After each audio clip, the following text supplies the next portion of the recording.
compliance analyst for This was your old job that let you go. Yeah, and so they were like, we want you back, and then they offered me like a demotion. Oh my god, unless really?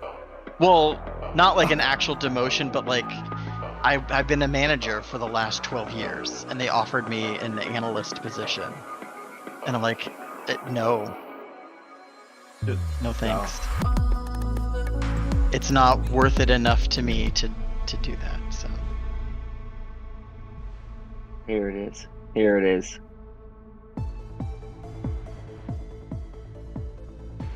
It's that, you know, they slap you with the dick and then repeat it with, baby, you know I love you. yes, I was just reading about different forms of abuse. I gotta put it on your shoulder so you have it on your mind later on. That's right. To quote the Dre. Love bombing. Love bombing as a form of abuse. What is love bombing? Is that the baby I love you and It's the overwhelming, I bought you flowers, I'm taking you out to a nice dinner, I'm doing everything nice for you, with this ulterior motive inside? You owe me. Oh, Like, transactional. Yeah. it's very... That sounds like the Yeah. incel mindset. I was nice to you. Well, so now it's you owe me the sex. counterpart to negging, right? It's you're influencing the other person's actions through this overwhelming, to the point where it's like cloying and suffocating and all that. So, Wow, yeah. we are in such a different world than we were like 10 years ago. PD. I That have lighting. It's amazing tonight. that little one next to you, Angela says hi. The not so little one. Oh, she's little compared to my girth.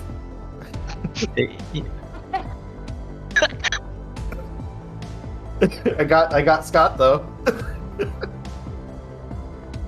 It's the fact that your camera's not on, then you said that, and I'm still thinking of your tongue meme that you sent out that I thought had that. I spit my drink out. Oh, I was the looking wilderness at it. must be explored. Yeah, the wilderness, and I was like, oh, okay, that's kind of cool. I wonder what it's exploring. And I'm looking at it, I'm like,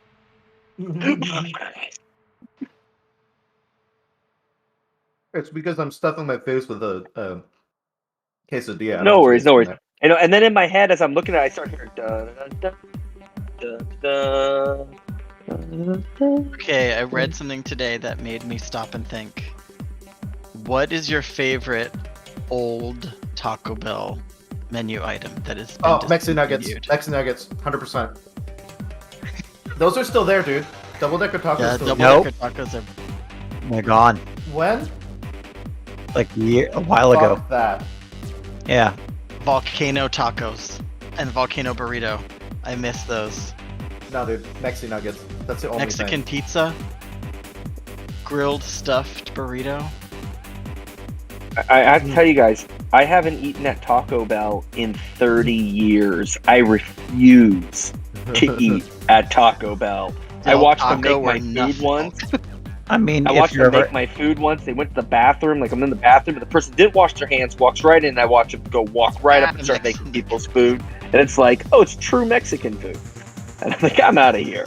No. I mean, if you ever find yourself, blocked up and no medication doctor will ever give you, just go to Taco Bell. It'll clear you right out. That means that your bloodline is weak and your family should be ashamed of you.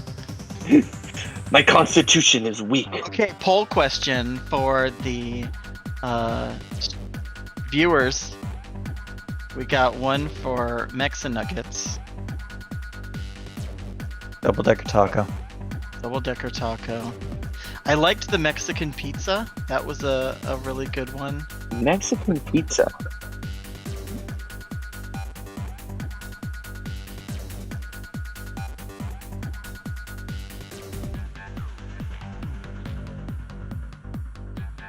You guys remember the worst thing ever when we lived across the street from Wendy's?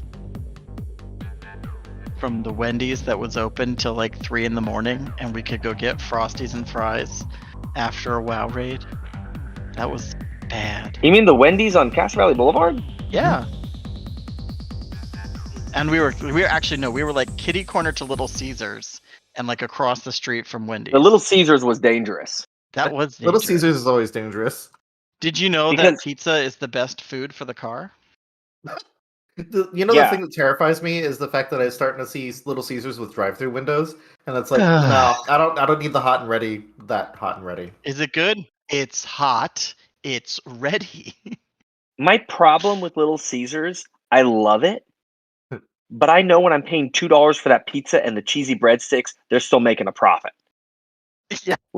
Like in my head, it's like, Well, I just paid $2 for this, and you're still making a profit. Boxes that they don't, the boxes that they I don't even fold need up the for box. the night. They just Oh my God. melt them down. Have you guys seen the pictures online of Chuck E. Cheese's where like they will scavenge pizzas that people haven't eaten and they'll just serve that as as parts of new pizzas? Like people actually show. I've seen pictures of like the. You can see D. He's like what? But like yeah, look at. Wait, I first gotta off, find who it. doesn't finish their pizza? We're talking like people probably are with their kids and they like just leave. Oh, the sneeze-covered. My dad used to say Chuck E. Cheese was cardboard with dog food on top. But what did That's about right. What did Chuck E. Cheese try to rebrand as during the pandemic? It was Willy's Wonderland. Pasquale. That was such a good movie. Pasquale's Pizza and Wings. Chuck E. Cheese is on Grubhub and DoorDash and all those as Pasquale's Pizza and Wings. Yeah, I heard about that. If you see that and you're like, oh, what's this? I want to get pizza and wings. If you think that WAP stands for wings and pizza, that is Chuck E. Cheese. Yes, and D, you still need to see Willy's Wonderland. Nicolas Willy's Cage's Wonderland is amazing. Oh, I don't want to know where you guys are going with Willy's Wonderland. I do not. it's one of Nicolas Cage's greatest film. He doesn't talk the entire movie, Drew. I didn't believe you, right? At all. This is like, like a Silent Bob doesn't talk. No, he the most he says is like like when he's getting gut punched by a 8-foot tall animatronic furry. I'm gonna have to check that out. I just watched Viggo Mortensen in Captain Fantastic, and that movie was fantastic. Captain Fantastic. You gotta see, it's Viggo Mortensen basically lives out off the grid with his kids. Oh, is this why you want to move to Washington? Yeah, pretty much. No, actually, I want to go to Washington because California and I are slowly going through a long divorce, and I'm fast getting over it and need to get the hell out of this state. Well, California's a no-fault state, but it does take 6 months to finalize. Yeah, As we exactly. know from Sim. Exactly. All my legal training, my 3 months working at Sim's law office. Hey, payday Fridays.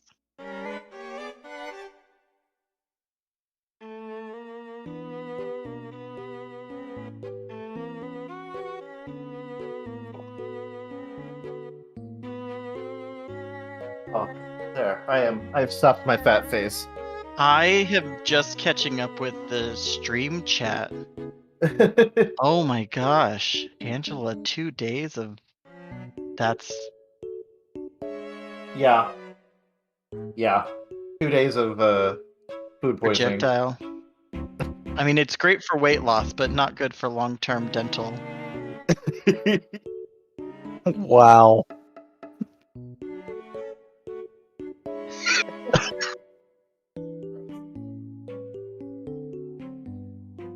I don't even know what to do with that. What, fidget spinner? The Gravitron, you remember that? County Fair? And one person has diarrhea. I remember reading. Was I with you guys when I read the story about the the bad shrimp at the strip club? Yeah. Oh no! I mean, not I can't stand him now, but that reminds me of the Tucker Max county fair story where the guy is like trying to run his way through the hospital or the hotel lobby, and he's just leaving a trail behind him.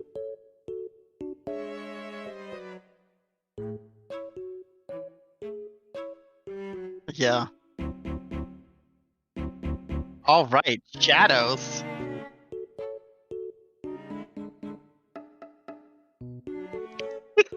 That is true. When we last left our intrepid band of anti-heroes, Ivar was. napalming the streets with his diarrhea, and we had That was just hopped two. in That the. was two. No, we left. We left. We hopped in yeah.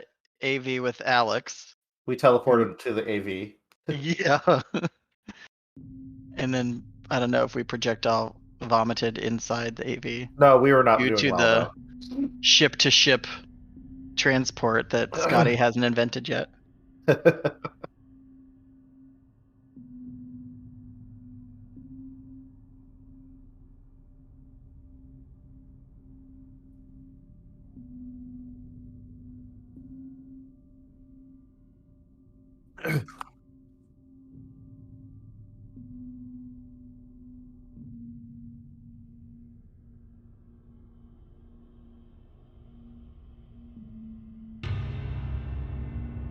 Oh. Ominous as hell. Oh my god, Figure that was it out. amazing. Boom. The fucking sting. That was amazing.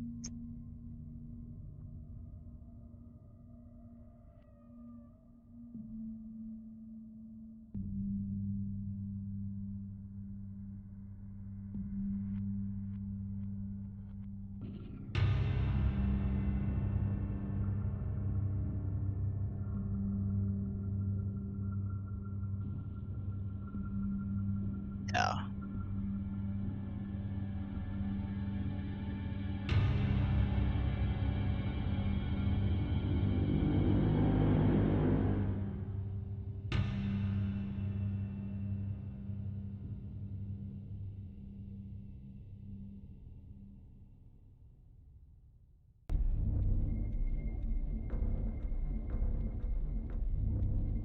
Oh, is that what a punk dot is? I, honest to God, the first time you mentioned it, I was thinking moose knuckle. Like, I don't know why. Oh, we got someone saying that the audio is cutting out a bunch. Angela's reporting.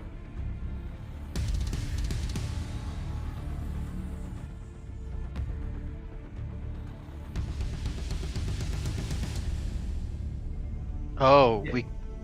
Can you hear the rest of us? Are we coming in clear? Let's see. Is it just the narrator it just- who has no? I should be coming through now.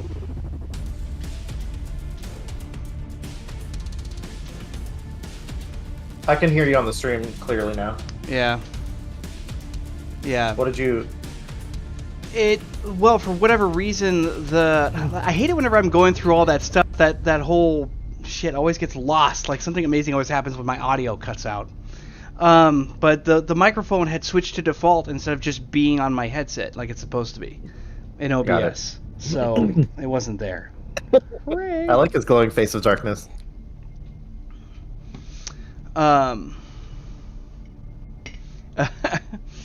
All right, so at least we're back into it. So I'll just do a fast summation. So we've been thrown on this blood hunt by the Prince of Night City who wants the Sumisi taken care of. Turns out outsiders are involved.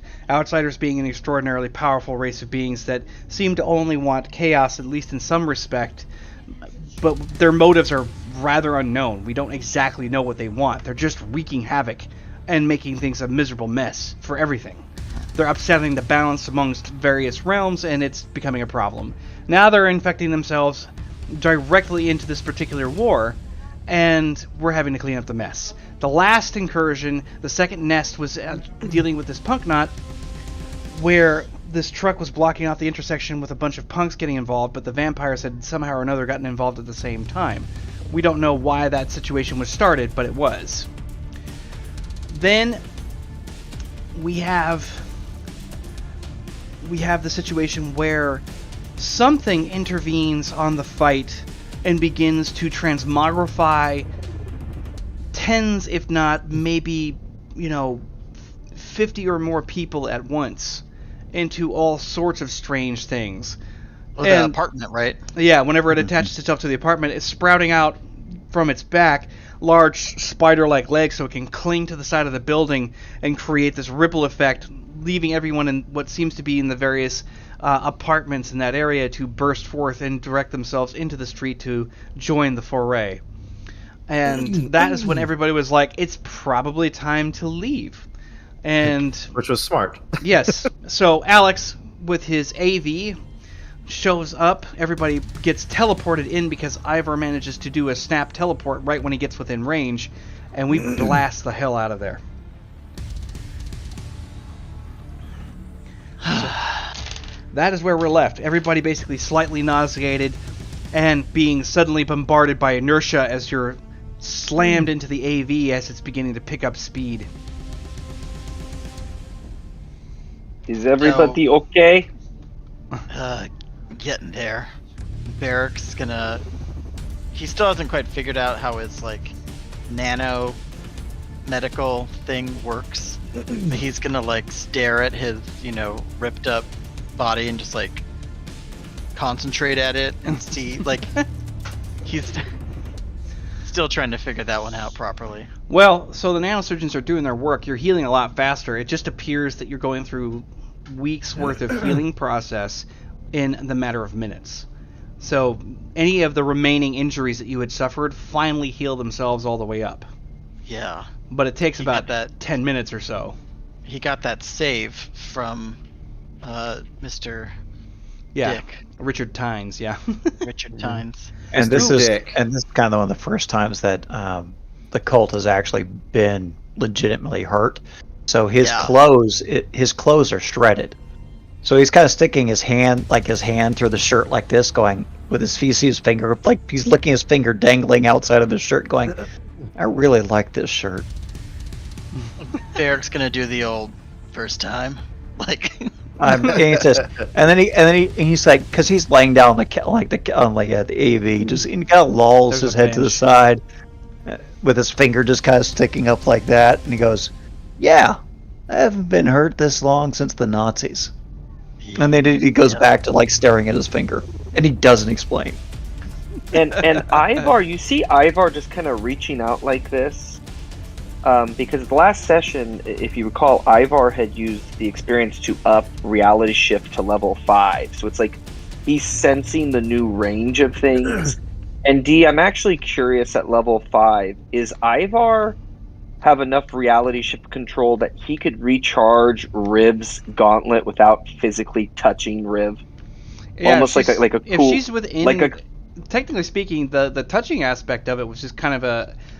I hate to use this terminology, a semantic component to the way he thought about it. But technically, if she's within range, she could direct that energy straight at her gauntlet. It's within his sphere of influence. Quite literally.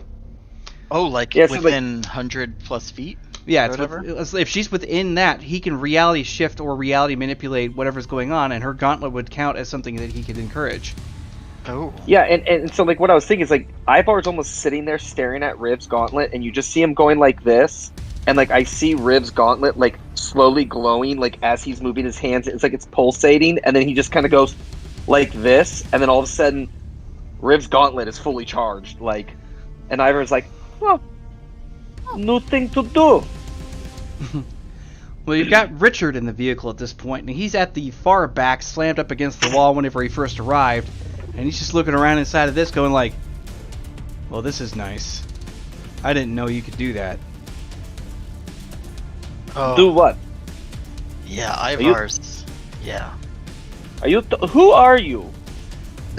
He actually really hasn't. And then Johns just kind of stops and goes, "Richard, Ivar, Richard, crazy chaos sorcerer. I don't know. Get used to it."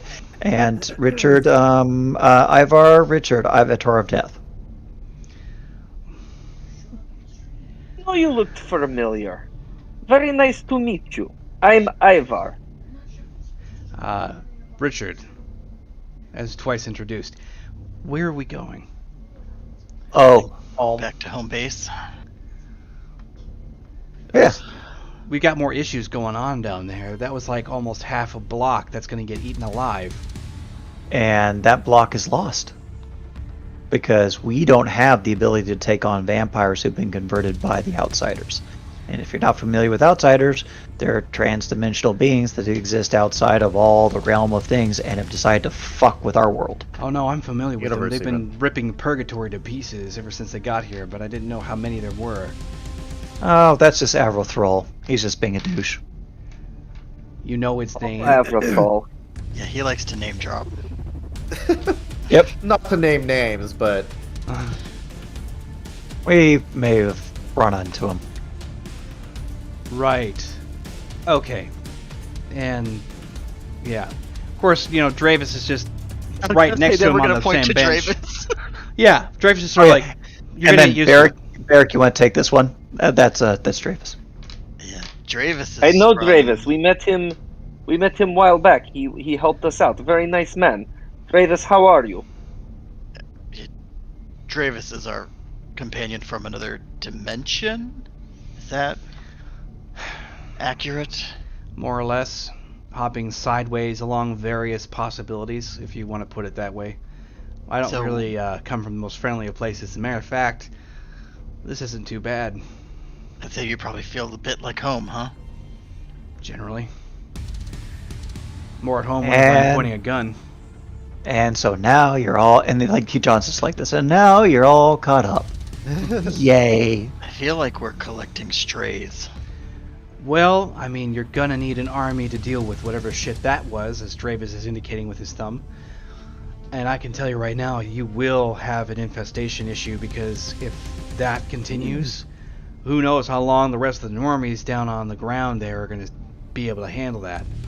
So And- while you're talking, Riv is kind of curled up into a ball, and she kind of raises her hand, like from her corner. Right, so he's just like, what?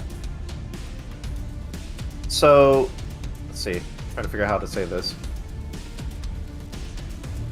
So she kind of looks up from her curl, because Yeah. keep in mind that she doesn't deal well with spiders, and that was a very spider-like thing that we saw there. Yes. Indeed. So this is like, so what's going to happen down there? Typically, from what we have seen, everything has kind of been underground. This is very much in the foreground. That it is, which means that they're ready to make their moves and they're confident that nothing can be done about it. You got Firestorm, who appears on the center console at the front part of the vehicle just before the block to the cockpit. And he's like, glad to see that everybody's still alive. If you're going to want me to answer that question, I can easily do that. What's happening down there actually seems to be pretty much exactly the carnage you'd expect. Right now, there's a point of containment, and it seems, strangely enough, that our dear friends, the Technocracy, are the ones trying to subdue the situation. And We then don't- John kind of sits up and goes, "Oh, well, that's a first." Well, they are all about stopping any sense of reality deviancy, which is the exact reason why they chase after people like you. I've had a little chance to do some reading. Not a lot of it's very easy to get my hands on. But I can definitely tell you this. If they're involved trying to stop this, whatever the outsiders are, they don't want them around any more than the rest of us do. Oh, good. So, So I mean, we we can should let have some them allies, kill right? each other, Yeah. and that'll We give us a talked- chance. So let them kill each other, Yeah. and let's go figure out how we can make this not happen anymore. Well, we, I think we talked before how Barrick would be a not so difficult recruit into the Technocracy. He would like lots of order, eliminating chaos, cool use of gadgets, intersection of magic and technology, good bureaucracy. And then John You don't John want looks to at mix it, those and then things. John looks at him and goes, "Completely and utterly soulless and devoid of any humanity." I mean, I worked for the And- government for 40 years. Yeah, and how even well did that Dravis work is out just kind for of you? sitting there going like, Ivar was going to interject, but to like go, yes, John is right. But the moment Barracks says about the government, Ivar gets that like, and that is why I don't go to government shelters. It's better on the street.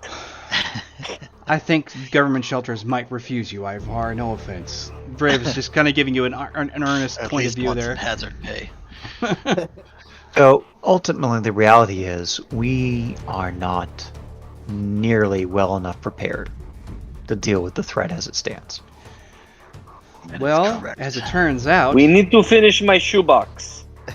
We need to get the rest of the formula from Mr. Gray and Visalia, and we work on it and we make it happen. The shoebox will solve our problems. We just need to make it beefier. Several Firestorm things. interjects. I don't mean to interrupt everyone, but I've got an incoming message for everyone here. And it switches over and you've got Douglas going like, what the fuck happened down there? So, when and he goes, he's pantomiming. He says, when a mommy vampire meets a daddy outsider, and then they have babies, then everything gets fucked. Hey, did we figure out what happened to those cops? Dead, transmogrified, and did otherwise outsider mincemeat. Wait, I mean- I actually have a question on that. That's would Ivar, having seen everything, and with Ivar's knowledge of occult, would he have been able to not only recognize what happened, but almost to understand the magical components that transformed it? If you were to do an occult check, you could make an occult check now and see, depending on how high it is, I can give you a certain amount of information. We'll just have to see how high you get. Okay, that's fine. But no, Douglas is like, 26. not too bad. I'll get to you in a second. So it's like, Okay. Beric, I'm very pleased to say that something has gone on with the inside of your instruments. We were able to pick up much of what was going on down there, despite the fact that there was such a concentration of ether interference. The fact that that is happening means that you've been undergoing certain kinds of transformation yourself. At least I have to assume such. I would like to do some tests because we got very clear footage about what was going on, and normally that's not the case.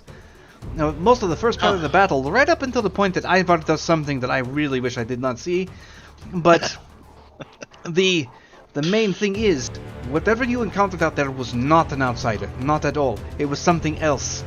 I've been trying to read up on some of the reconnaissance that has been coming through. My guess is that the Zemisi are being boosted, that their allyship with those of the outsiders are making it possible for them to craft a certain discipline to a much higher degree. And if that is the case, we have a serious problem. And looking at some of the effects of the aftermath, what I can get from various satellite feeds, the carnage that's going on down there, and the strange monstrosities that are actually in the midst of this battle, I have to say, there's a very good chance that we are dealing with something much like Ivar, but on the enemy side. So you mystical guys, what does that mean? Riv says, "Oh fuck!" Like I was muted. I didn't. and you know, the cult looks at Beric and goes, "It means I will probably never sleep well again." Not until we put these away. And he looks over there and it's like, see, we have someone new. Richard, I would assume. Yeah. You were the contact that we were supposed to meet. And he's like, that's right. And, well, looking at everybody's expression, I'm at least glad to understand that we all, fully fathom the exact amount of fucked we are in this circumstance. If the technocracy is fighting for the side of human life, then we've got a really serious issue. And by the way, I'm really curious, you dropped the name of one of the outsiders specifically in Purgatory. How did you come across that information? We were in purgatory. We were in purgatory. Yeah, but he's not sitting there declaring his name to everyone. I've been there myself. I've seen him work. But I did not know his name. Where did you come across that information? Was that? And John's like puzzled, and he's like looking at Beric. He's like, "Was that? I mean, did he declare himself, or was it Osiris?" No, it's that guy's name you don't want me to say. Because when we say it, he appears. Oh, Rhymes with Puck. Don't you? so Puck and I are very good friends. My friend Puck. John just goes, He That's was what I taking was- us on tour of Purgatory. Very nice place. I rather like it. And we were making our way through, and Avatar was just ripping place apart. I mean, it was like this time my asshole got ripped apart. Just shit everywhere. Long story short. Puck. I didn't say it this time. I know. Beetlejuice. No. I get that reference. Yeah, good. So do I. So he's just like, yes. So we may have had some interactions with Puck, and then he stops. Oh fuck! I blame this all on Copperfield. This is all that son of a bitch's problem. No. Douglas actually chimes in while you're thinking. He's like, wait. I did not think it was Puck that gave you that information. Wasn't it that man that, he owned a library in some part of town, here in the New York district, did he not? You went and saw him several times. Oh, Sam? Yeah. Well, his or name whatever was, the correct name was. No, Max. Max. Max. Yeah, Max. We'll just rewind and pretend I said, "Oh, Max." Yeah. The cult's just like, look, it's been a really complicated few weeks. Yeah. Just you gotta give us a little grace. No shit. And you've been dealing with Puck on top of it. Son of a bitch. But he's like, he's really nice to me. I like him. He would like you. Yes, now, but Puck, I'm more concerned that there is an Ivar on the other side. That's very dangerous. Even I recognize there's dangers to my powers. Says, yeah, Puck. But Puck, what was Puck saying? Fate had been turned. Ah, shit. You still need that spear, don't you? And he looks at Riv.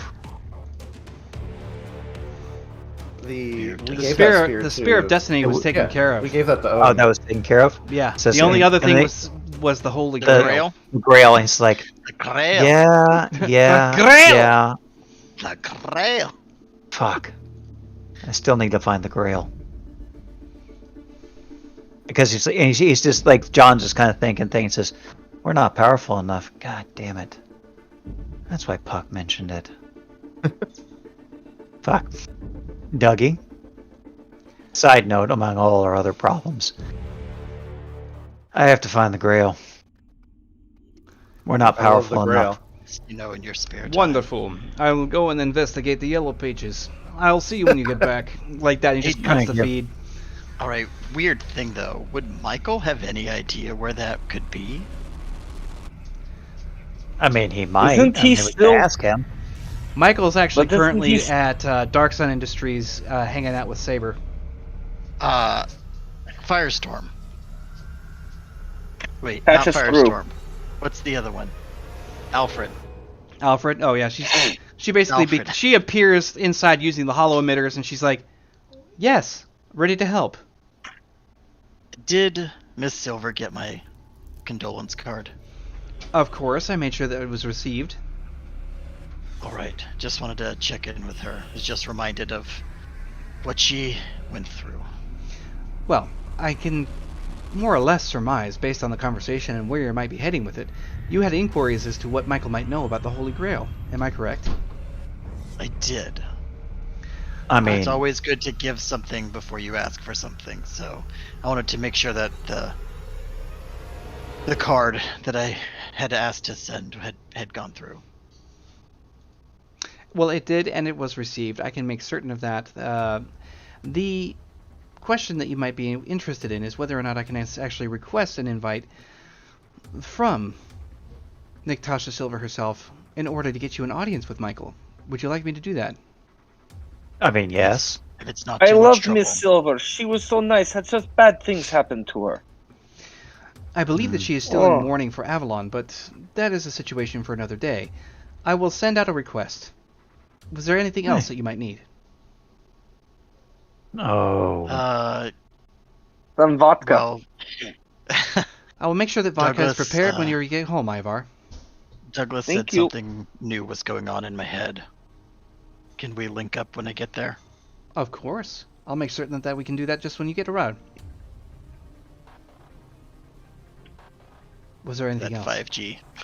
5G. I don't think Can so. you also make sure the war room is available? I would like to try some manipulations when we return, and I'm going to need it at its highest levels of security. I'm feeling a new level of strength coming back to Ivar. I'm remembering things I had once studied, and I want to play with my shoebox. Not quite.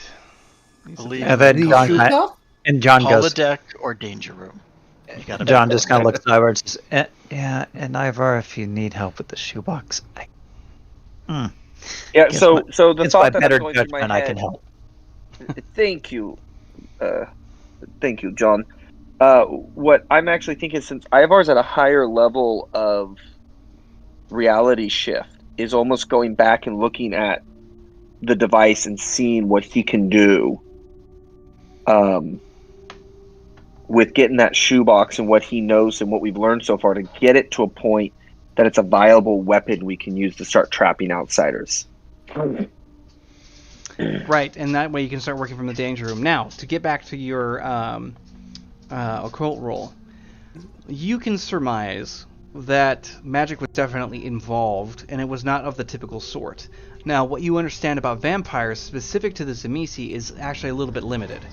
But you can guess that if they have the ability to do some of the things that they've talked about already, both, like you weren't there for Richard's initial description, but there's been discussion about the fact that they can do things where they can craft or mold flesh in certain ways, because that was something Firestorm had mentioned.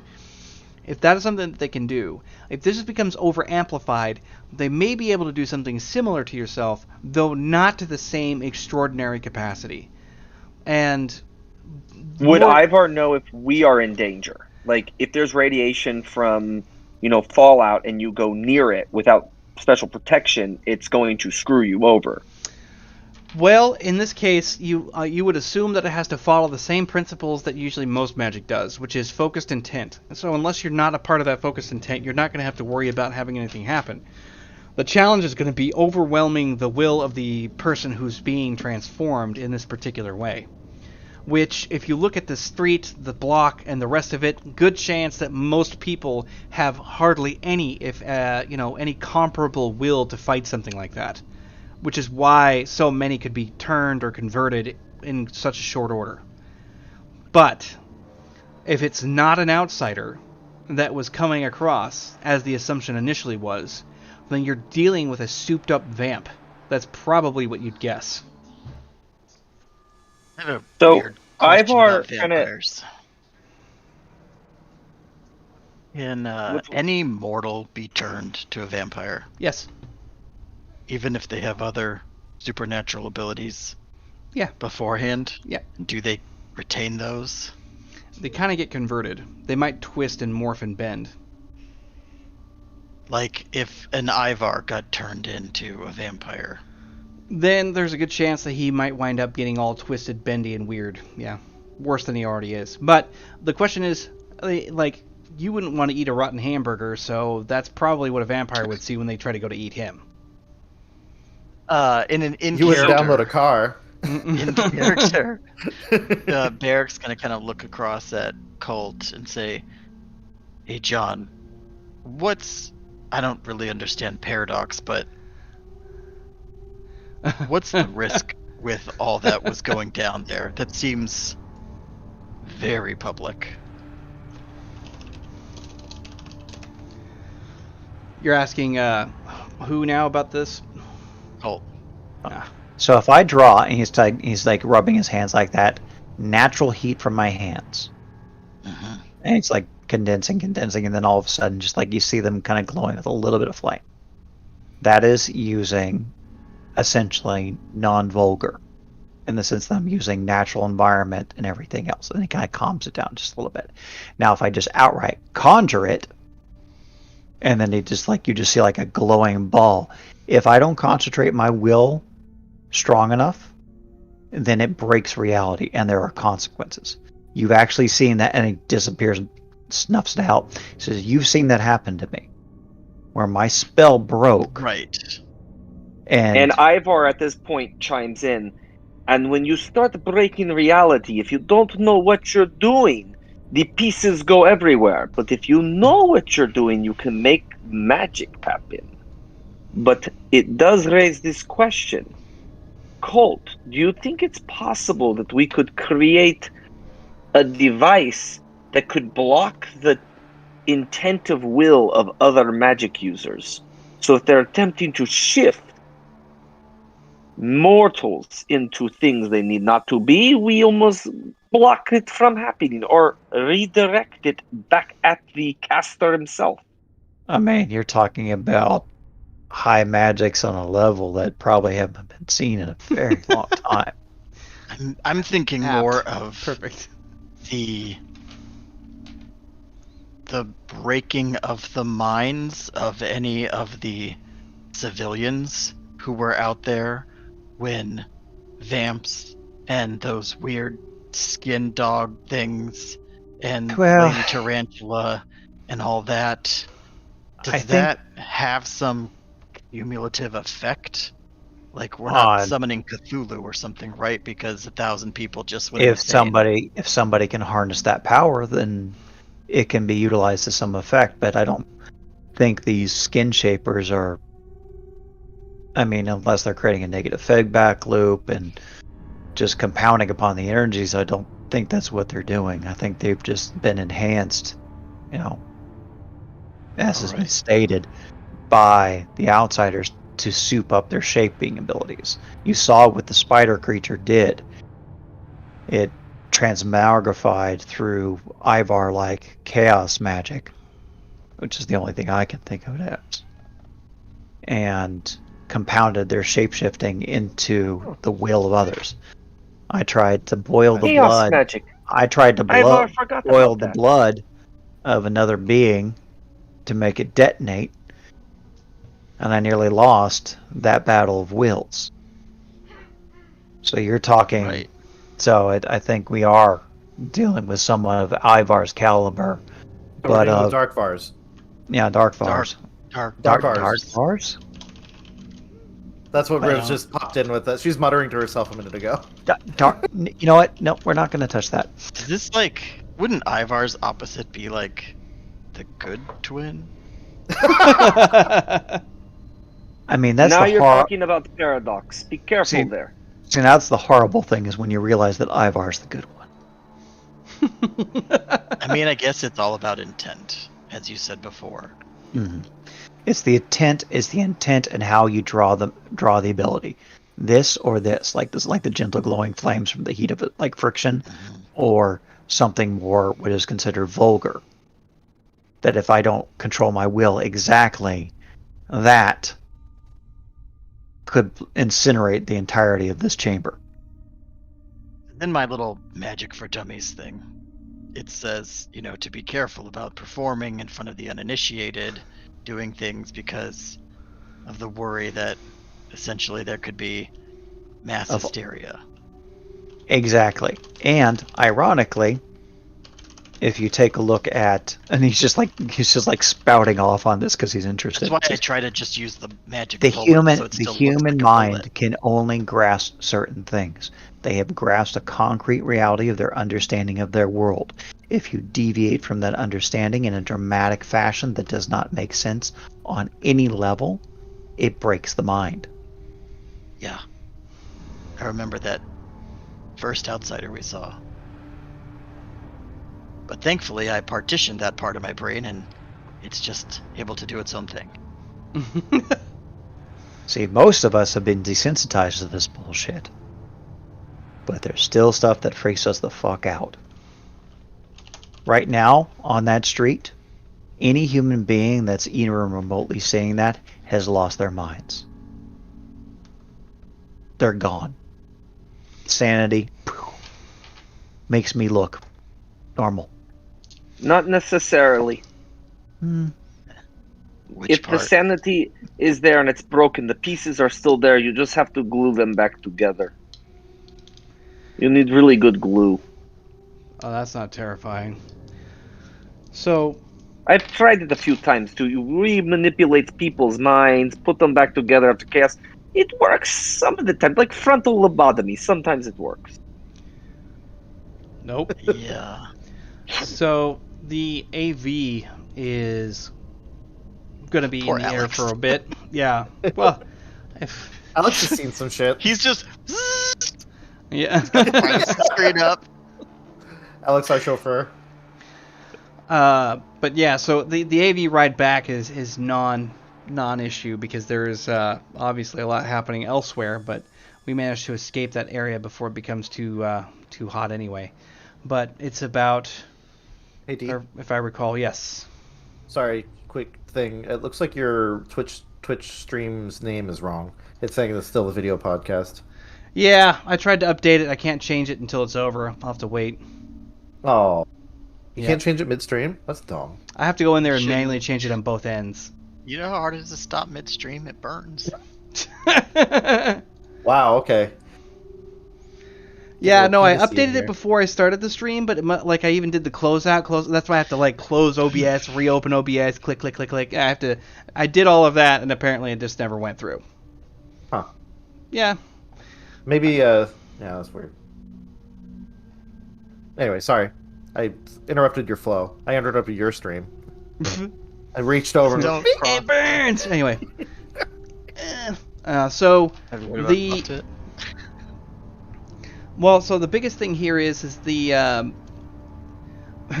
after you guys get back to the manor in the New York district again, you feel the vehicle touch down, the door slides open, you've got Douglas himself waiting out there at the AV pad, and he's just kind of looking at everybody else. The engines are still powering down, so you get that whiff of mechanical smell that comes flowing in, and you've got Night City with the orange sky and the big lights, the big, all at the perimeter, and it's just like, well, I think that we've either managed to impress our benefactor, or we've managed to scare him. I'm not sure which. I've been able to take some of the feed, Beric. He starts waving everybody over to go walking towards the manor. Vasile seems to be quite interested in what we have found so far. It looks like he's going to be adding troops to the situation. He's moved it up to a much higher caliber of threat than what it used to be. I would imagine so. I mean, just a little bit there, Dougie. Dougie. Nonetheless, we still have jobs to do. As it is, you were referring to the Grail. Now, we don't really have a reference to find it. That's the reason why it is so gone. So, watching Alfred's feed, I noticed that we have submitted a request over to Darksun to have dinner date, more or less. See if we cannot find information from Michael himself, since he might know where this device is. And it would be nice. It would make things simple, but obviously something like that, an artifact of that caliber, can only be retrieved under the most great circumstance. So, we must anticipate all sorts of danger in the process, just like normal. Well, usual operating procedure there, Dougie. But frankly, at this point, and he's just kind of still poking at the holes in his shirt and everything else, it's been a while. I can see that. Colt, what are we supposed to do with the Grail? I don't quite recall that part. Well, Or retrieve it. it is. It is. Visualizer looks like we're in Night City. And he goes, That's pretty cool. and it says, well, from a purely selfish standpoint, it's supposed to help me become, well, more me. Oh, right. Or more us. Your dark apotheosis. I Everything's mean- just dark. When do we fight our mirror selves, right? Isn't that the next step? No, I don't know. I just know that Puck said I need to find it, and frankly, I haven't gotten my ass kicked that much hard in a long time. So frankly, I'm willing to listen to Puck at this point, and that should tell you something. Yeah. And of course, Ivar is, Douglas looks at Ivar and he's just like, your favorite room is ready for you. I have no need of it for the time being. You can go use it. Thank you, Mr. Douglas. I'm looking to see, and I don't know if you have any access to any of the mathematical schematics of how he created the first device to trap the outsiders. I'd like to experiment in ways to see if we can up the ability to control them and stick them in box so they're less problem for us. Or Ivar, stick them in one of Barrick's bullets. Wait, what? You can't Funny outsmart enough, Bullet. the idea of using them as projectiles has actually come up in the latest prototype testings. Wait a second. Wait, what? Would it be possible that we could turn one of Barrick's bullets into almost like a homing beacon? Not one of That Barrick's once bullets, it's in the not outsider, it specifically. sucks it in. It's the bullet that gets sucked in, and whatever flesh it's touching. No. It needs to be something else. Apparently, some form of contact would actually increase the actual effectiveness of this particular prison entrapment. But I think it is also worth noting that it cannot be in a high-velocity projectile like a standard ballistic ammunition. It cannot be like that. Trying to retrieve something after the fact would be very difficult. Especially if get it's a lodged Cosmix, into a t-shirt wall or launcher. anything else like that. It's going to have to be something, yes, I I suppose. mean, I have the dragon. It's a Or got a grenade.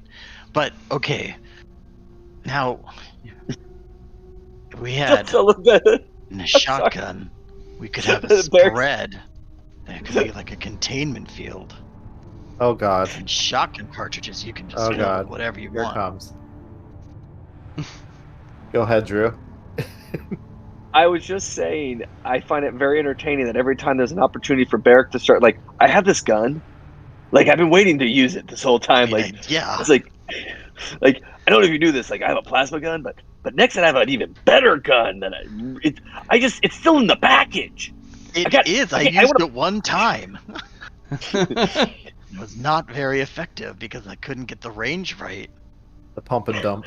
Yeah. Well, it's like actually something along the lines of a grenade launcher would be more effective. That is what we are contemplating. It has to house a crystal. That's the problem. The geometric requirements for such crystals have to be manufactured manually. It's part of the reason why Ivar even has trouble and complication with maintaining it. And of course, there's the other problem. If it were to leave the field of his influence, then it does not work anymore. Okay, but okay, I'll think about it. But that is why we have to create an actual manual, fully functional prototype and use perhaps 40mm grenade launchers, slow speeds, but range becomes important only in the sense of proximity to the actual shell once it's fired. If we can manage to make that part work, we can start taking these bastards out at a distance. Barrick's just gonna grunt contemplatively like Cable. Please tell me you're going to get some lip balm out and just... Yeah, well, sometimes. Now we've got freaking Supernatural with the damn saber. Well, I just love that have he's chewing the gum. Dragonfire, which does have grenades. It's a grenade launcher, and I was not very good at using it. Nope, but that can always change. Alright, give me 1 sec. I'll be right back. I'll still be able to hear you. So, Colt, any chance we could work on that shield bracelet? Oh, absolutely. I have a few Yes. things that I want to work on. I did not enjoy being literally eviscerated twice in a 2-minute session of combat. Well, let's just put it this way. I've got a few things that I would love to create. Because frankly, I'm not very fond of getting my ass kicked. Right, it just... I need something, because I keep putting bigger, stronger armor, but this magic-y stuff goes right through it. Mm-hmm. And that's why Ken. that's why I have ideas for both you, Ivar, and Riv too. Wonderful. Ken, what's your cult? My cult? Yeah. That's a good question. It is hard to find. It is. Starts with There it a... is.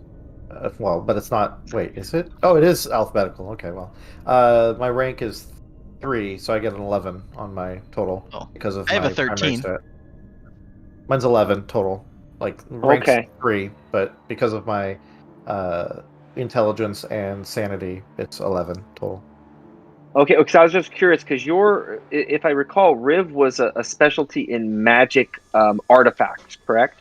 Yeah, well, she hunted them down. That's why she has some occult lore and legend lore. I put 3 ranks in those to begin with.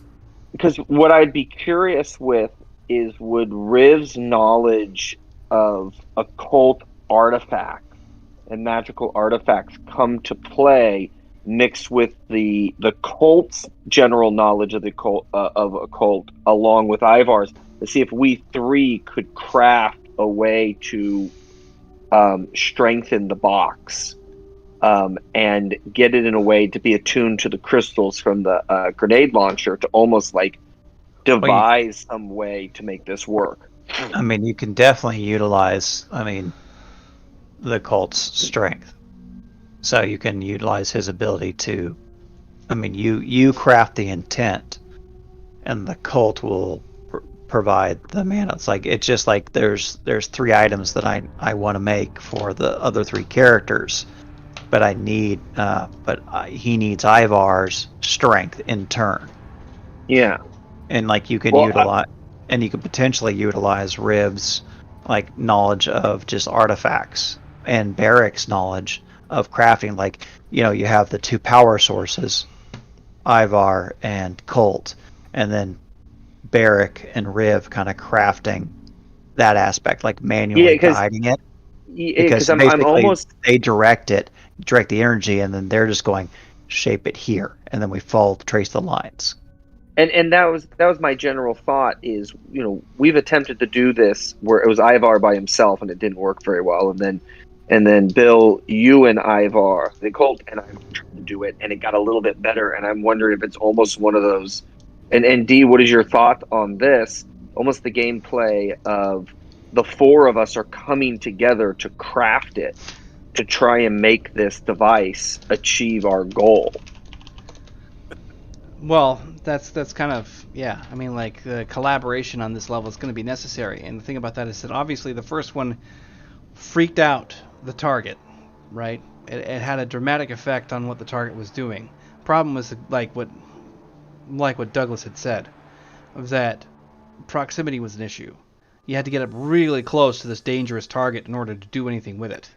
Which is why he's thinking maybe if we instead used a projectile, one that was sturdy enough, not explosive, just sturdy enough, that allowed for an emission of the same thing to get within a slight, so we're thinking about a much more compact crystal structure with a vastly more powerful power output, and that's the reason why it's taking a while, because you're going smaller density, smaller mass, and wider range of energy, which means that they're going the exact opposite directions for most things. Mm-hmm. So they have to get really thick with the engineering on that. Thick. Yeah, and then when you add Douglas when you add Douglas into the mix with his abilities, that helps as well. So yeah, well, as Ivar's taking his drink, you see a spring in his step, as if Ivar's got something exciting to go do, and he's off to the danger room to just see if, just schematically speaking, he could make something along these lines work with his knowledge of the occult, to be able to just come back and say, okay, I need you to do this and this and this and this, and that's kind of what I was envisioning Ivar off to do. Yeah, and I'm kind of envisioning essentially one, finishing up Barrick's shield bracelet, which only I need 4 more successes for, because we failed the last time. And then just didn't succeed hard enough. Yeah, and then I also want to finish up working on Riv's Veil of Entropy, and then Ivar's Amulet of Conversion.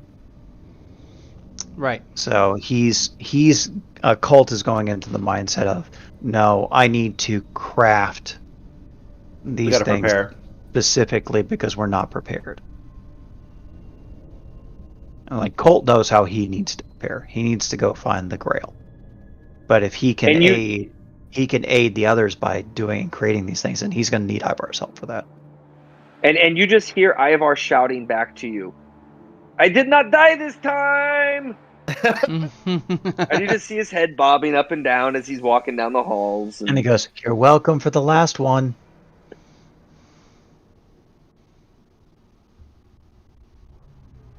All right. So when they get in, Barrick is gonna kind of reach out to Alfred. And just, of course, Alfred appears. You're coming in through the archway of, the back side of the manor, and she's like just kind of gliding along the floor next to you. She's like, "Hello, Barrick. Welcome home. How can I help?"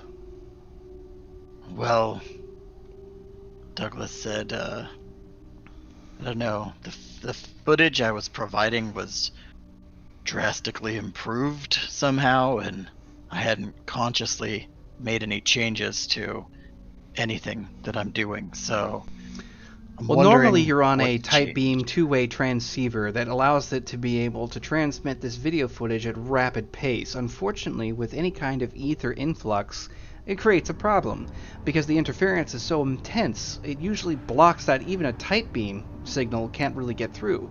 In this case, that wasn't the problem. In fact, we only got there with minor artifacting and some static, which is quite impressive given the circumstances, but it would appear that whatever's happening to you internally is making improvements. I have no idea what any of that means, but is it safe? Well, we have to determine whether or not it's actually going to be counterproductive or malicious. We would hope that you're not developing any kind of, nanite malign tumors or something. Oh, what, that's a thing? Of course it's a They'll thing. grow out of control. Well, Self-replicating nanites.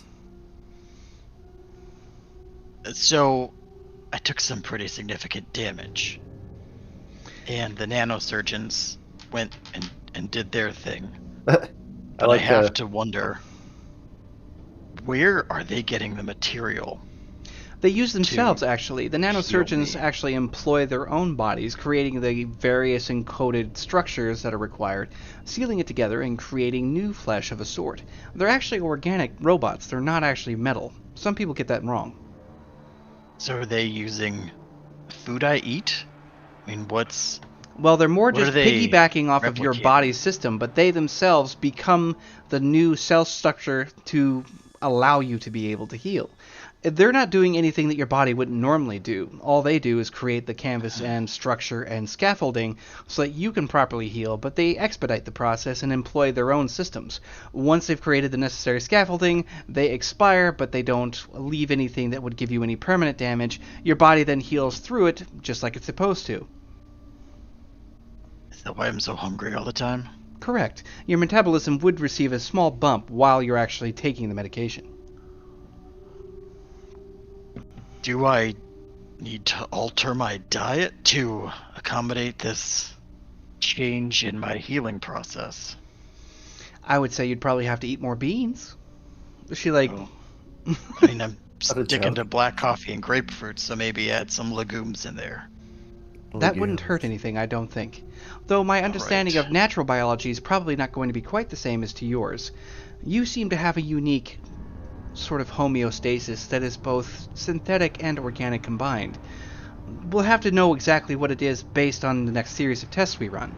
Would you care? She waves her hand in a direction to take you Please. to a laboratory. Please, please. I will escort you down to one of the downstairs laboratories. I mean, if there's anything I can do proactively to make this work better, I'm all for it. I'll add, some milk or something. And she looks at you, gives you a smile. It seems kind of a little weird, it doesn't quite seem it's not all the way human, but almost. It's a little Silicon Valley. But whenever she does that, she's just oh, don't worry. You'll still be you when everything's over and said and done with. But remember, enhancement drugs are still considered illegal. Her attempt at a joke notwithstanding. Nice. All right, lead on. This way, and she takes you down. Now, so we got Ivar in the danger room. We've got Barrett going to the basement laboratories to get a little bit of an examination and physical. We have Richard and Dravis who Richard is drug off by Dravis to the dining hall so that they can get some dinner because Dravis is still mad about the food you eat.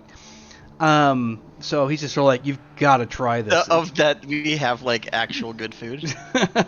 Yeah. Not just MREs from 20 years ago. Correct. Yeah. It's not soybean futures right now. So yeah, Dravis and Richard are off having themselves a minor banquet. So what is Riv and Colt doing? I think Colt said he was going to start preparing to Right, make so he's working craft, on right? doing something else. He's probably going to be doing some minor participation either in Danger Room or somewhere else. Probably the library then, to All of that. galvanize what you've got going on. And then Riv? There's a training room, right? Like not Yes. like the holodeck, but the... No, you were just there because you were working on your gymnastics whenever everybody walked in on you. You missed that last your, vault. yeah, Your Tomb Raider room. yeah, right. Well, she goes there and starts kind of just relieving stress, like boxing and stuff. That's my in-character explanation on how she got the melee master, so that she could get an extra attack. She finds that if she, does things just right, she's able to shoot out two different things at the same time, kind of thing. Right. Like she's training so that she gets melee master, so that she can do two melee attacks in a round, as opposed to one. Because before she just shoots off 3 bullets or 3 bolts at max per round. Now she can shoot 6. So Yeah. that's what she was working on. Okay, no problem there. Colt, since you're kind of held off into the library for the time being, you're there maybe an hour now. It's getting pretty late in the evening for everyone because we've already been out. We took out one nest, had a combat with a second, and then went right straight back. So it's like 2:30, 3 o'clock in the morning at this point, and everybody's still hyper focused on getting through everything to find out more and how to make themselves more effective. At around 4 a.m., though you don't really feel any of the fatigue, it's not like you really have to sleep per se. You have Douglas enter the room of the library. He actually stands up in front of you, and now what is interesting about his physical mannerisms, he's still wearing his nice suit, he still is clean shaven, he's got his hair in the proper way, he never seems to be out of sorts. Regardless of whenever you see him, he's always set up correctly, but his face, the expression is kind of somber. But he's just... And he's at a lectern reading a book on the Grail. Yep.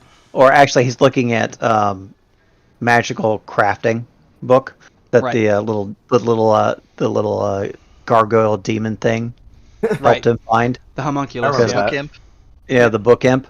So the Book book imp handed him the book, and he says, and he kind of looks and says, "No, I haven't seen that expression on your face in a long time, Douglas." He's just looking, it's like, I hope you understand that despite that there is a certain amount of bristle between us, that I harbor no disrespect in your direction. I needed to bring this to your attention that we are still tracking your friend who escaped, and it seems that he is making some headway.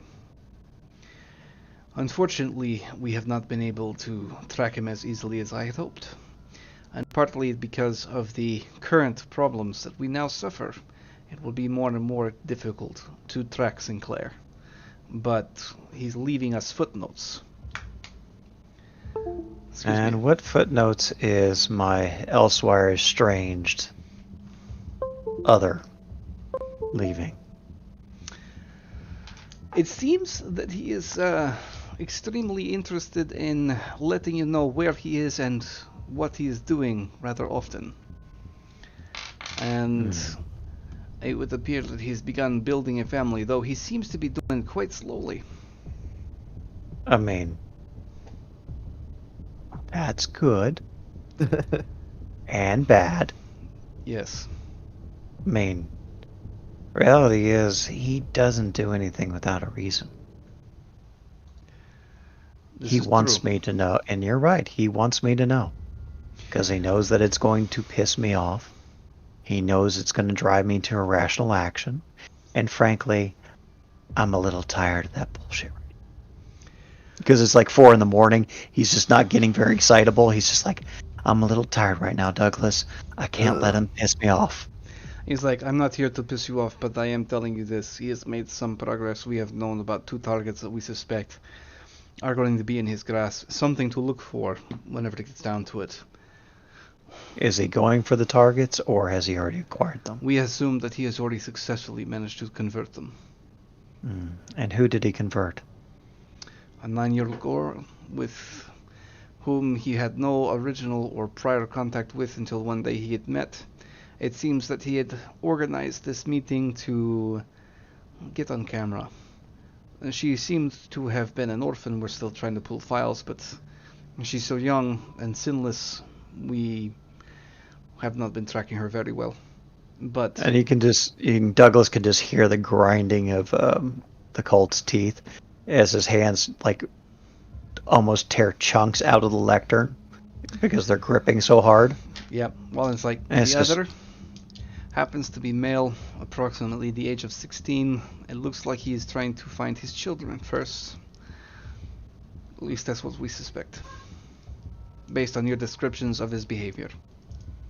And as Douglas is describing this, like that the thorns are digging God damn it, actually Scott. are actually digging into his scalp. Mhm. So that ornate little silver crest has now become black, and like the jagged ends are digging into his flesh, and like blood's just kind of dripping down, and he's just containing himself.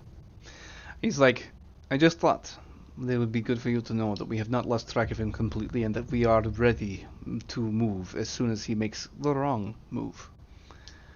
And we'll make sure that we catch him. The monitoring is active. But you should at least be aware that he has successfully managed to convert at least 2 individuals. That we know of.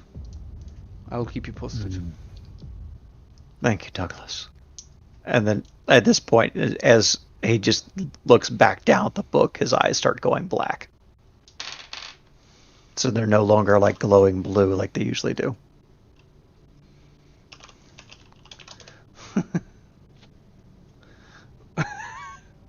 That GIF is throwing me off, man. I don't know how she still has breasts. He's got muscles underneath him. Called pecs. You know, He I pecs. just realized we finally found the real Sonya Blade. Anyway, the so he ends Anyway. up departing the library. You've got that to stew on, but it sort of spurns you on to find more of what you need to find, kind of adding that little extra motivation to push that in. Some time will actually pass. Ivar, do you want to try rolling a couple of occult rolls to see if we can determine exactly how successful you are in some of your experiments? Yes. Same thing, Colt, if you want to try and go for at least one of your crafting projects and see if we can't get that to be a success. Okay. Riv, I'm going to have you go ahead and just run some like athletics and the rest of it, and you can run some like maybe 2 athletics check and make me 1 more for like any occult that you're going to be trying to increase in your life, like meditation, etc. So I have you done. D, how many occult rolls is Ivar making? 2. 2 so far. Just 2. Okay, we have a 28 and a 24. Nice. Okay. And I'm rolling 7d10, so I'm rolling my arete, so that's 6d10. Mm-hmm. Can I assist at all? And then Or am I detrimental if I needed try to assist? 4. I need 4 successes. Okay. And what was the target? I believe the target was, I think it was still a 9. It was like pretty high. Okay, this was the shield bracelet. Mm-hmm.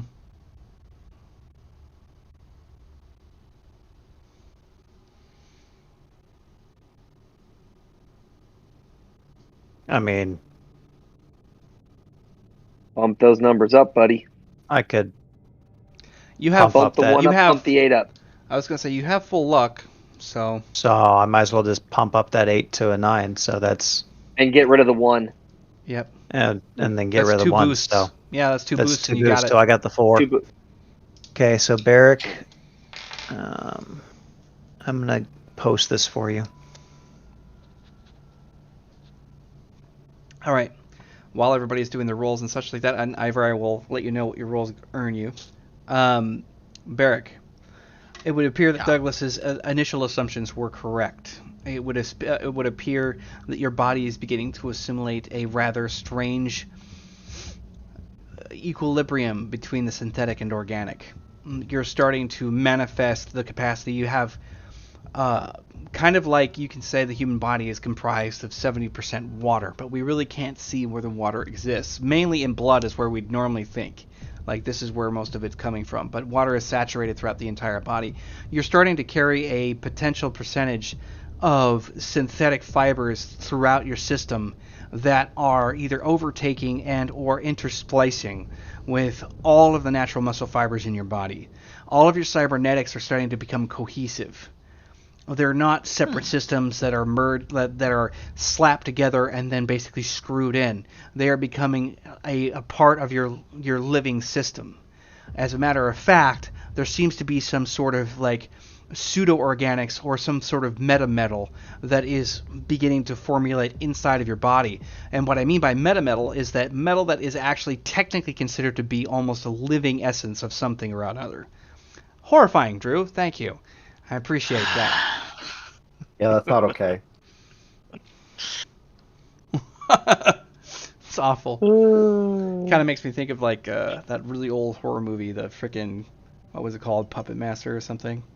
I can't remember. Oh, Puppet Master? Yeah, awful stuff. Great movie. Yeah. Mm-hmm. So not quite cyber organic, but there it is. Thank you. yeah. Classic. The best one was the Puppet Master versus the Nazis. Oh God. Jesus Christ. Yeah, I'm going to dodge that one because that's a lot of commercials. So the metamaterial that is beginning to develop inside of your body is demonstrating living qualities, meaning that you can actually count it with the similar properties of like steel or metal, but it's capable of rebuilding itself and responding in a living manner. And it appears that after a while, you might have to actually start consuming certain kinds of synthetic materials. And it's becoming apparent now. We see like the nurse that's down there. If you remember, she was like, slightly larger black woman that was just like, oh my God. Like, she's looking at us like, I can't make heads or tails of this. It's almost like that creature that got stowed down there and frozen in that freezer. Well, I mean, do you understand what's happening? Growing body needs different fuel. Well, apparently you're starting to be able to develop some kind of a power plant that can handle that. By that I mean a stomach. Like, normally human beings couldn't digest this. I mean, this should be obvious, but I'm still wrestling with the idea that you actually have enough sort of metasynthetic material inside of your system that you're going to really need something. I'm going to have to create a specific supplement for you. All right, so... Okay. Is it dangerous? Dangerous if you don't eat, just like any other thing. Do I still eat the normal way? Yeah, it's still mostly organic. It looks pretty good to me. It's just... And in your mouth? Apparently, you've... Well, I mean, yeah. This isn't going to be some weird thing where I, like, put my hand on a car and make it rust or something, right? I don't think, despite the fact that you actually have yourself one very interesting life, I don't think it's going to be anything quite like that. I suspect it'll probably be rather boring. I'm going to be compressing together some capsules that will have a high level of concentrated carbon to see if that won't start helping the process over. It is the base component to most organics, but it is also a harsh component to many things like steel and metal and so forth. We just give it the basic material and the non-complex version, then your body should be able to assimilate and reconstruct as necessary. Can I manipulate it? Well, only you'd be able to tell me that. All right. Appreciate the with puppet episode of Angel was amazing. I don't even know what I'm looking at. Anyway, like Barrick's wondering, like, are his Ripper claws going to become organic, like instead of it being an external thing that's attached to, Well, does he ask that kind of a question? Well, yeah, I mean, as aware as he is of the pop culture of the early 21st century, Right. he's going to be like, all right, so there was this character. I used to read the comics when I was a kid, Wolverine. He had claws, and they were actually an extension of his skeleton. They could I see where you're grow going with this, honey. out. All right, Mine are external, but how much of this stuff is aftermarket and how much of this stuff is homegrown? Maybe I can give you a slightly better example if you give me a moment. Let's just say this. You've got those claws in that arm there. If they were to get And damaged, he'll like yeah, just pop them loose. And she's like, if they become damaged, if I've got this right, and they become responsive in a living manner, then that means that if somebody were to come across and, say, break one of the blades, you would actually be able to grow it back. Like bones, basically. Would it hurt? I don't know. I suspect it would Let's probably find be a out. very large and egregious fingernail, if you catch my meaning. Yeah, that kind of, it's a little double-edged there. We don't really know what's going to happen, because I can honestly tell you I've never seen a case like this before in my life. Well, document everything, and I'll run some field studies for you. I'm sure Douglas will have us going out soon enough. Don't worry, I know how to do my job. You go out there and keep killing them nasties, and I'll be right here to help you out when you're back, honey. You have a good, All clean right. bill of health. I'll get those capsules sent up to your room as soon as possible. Thank you much. And yeah, Barrick's gonna, the head kind of back out to his room and ponder the meaning of his new existence. Yes, indeed. If I cut, do I bleed, etc. You gonna start practicing? Well, You're gonna start shaving yourself? he's definitely going to, like, he doesn't really have anything else other than the claws that are like integrated that way. Everything else is like, your arm came off, so we replaced it with a metal arm. And so Oh my he's God. definitely gonna be like looking at the seams, like on his shoulder. Is it Scott, like it a would socket, be so cool. or is it like Yeah, if you could like woven? unsocket your arm and then just like grab a new arm, just like have like hand I- cannon, literal hand cannon. It's definitely, he's gonna very logically, like, okay, Strip yourself can down. I, because he has a tool hand, like that's one of his features, that when he got his arm upgraded Yep. after it got blown off, he has a tool hand, so he can, like, he's got those go-go gadget fingers where he's like Swiss Army knife hand. So he's gonna kind of look at that and see, is it still hinges and springs and all that? He does not. But is it still hinges and springs and all that, or does it appear to be like it's fused more and So he's gonna. It's Scott, more go along the through all lines that it appears to be a bit more responsive, if you were to be putting it in there. Like, it responds to you without that slight lag that you've gotten used to dealing with. Now, the way that everything happens in this is that there are two things that are going on. You have a neurotransmitter inside of your brain. It's the main component to any cybernetics. First thing he had installed. Yeah. So that means that the neurotransmitter, if what she's saying is correct, has become integrated, like actually integrated. Like actual integration. All right. Yeah. So meaning The that real now it realized might it. as well be just a part of your body as if you were born with it. So Oh, fun. whatever kind of like situational lag there might have been, or any kind of hesitation of translation, going from standard, neurological impulses to ones and zeros, that's going to be running a hell of a lot faster. Yeah. So he's gonna like see if he can Times Square marquee like a HUD of his body. Like he's gonna look at his hollow self. Yeah, he's You going to check out his vitals. Yeah. Like Elite Dangerous hollow Yep. self. So he's gonna like look at that and like, okay, and just kind of run through that. What the fuck That's a is dick happening for if I over ever saw there? one. It's just like meme-tastic all day. It is. And our poor chat is not able to see any of it. Yes, I know, Yeah. right? Such a shame. So yeah, that's kind of what Barrick is gonna go through with, and like, testing systems, recording latency or lack thereof, and does he have to think, okay, pop-up shotgun, or does it like go on a reflex?